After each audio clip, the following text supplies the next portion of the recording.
like you have to bring your toes in and make your foot parallel to the horse's side. So your knee's not touching, and it's not out like that.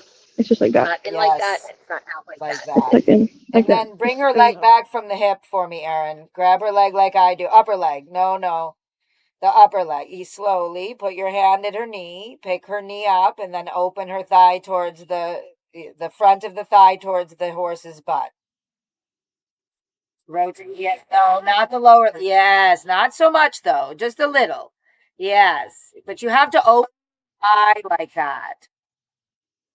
Because if you close it in, it pinches you like a clothespin and you come above the horse. Right. Knee up to get the hip under, Erin, and then gently lay the leg back by opening the front of it on the saddle. It's not about it's the right way to ride. It's the best way to stay on. You don't want your mom doesn't want you falling off. No.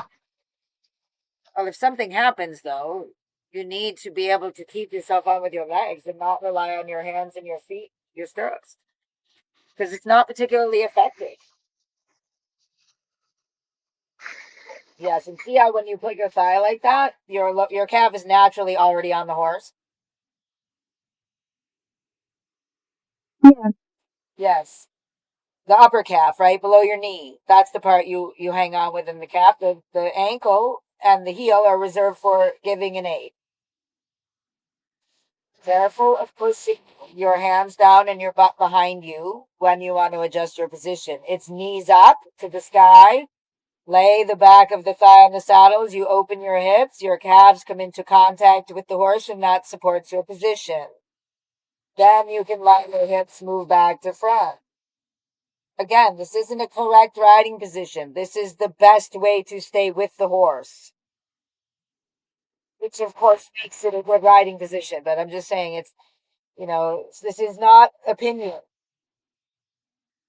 Yes, this is simply the best way to stay on the horse. Because if you turn the head and you brace, you're certainly not with them. I mean, yeah, heels out. So that you balance in your stirrups and the toes instead of brace your heel down. And I'm sure you hear heel down. What they really mean is leg long. Right? When you hear someone say heel down in a lesson, they mean leg long because the heel being down is a byproduct of the leg being long, not necessarily the goal. Are you with me? Yeah. Okay. That's why this position in your leg is essential because you'll never keep your leg long if your legs close in and lift your butt away from the horse. Okay. It's just mechanics. Nice. And then the horse comes in front of you. Both front legs, not side to side. Can you feel that? I think so. I'm trying to focus on it and see.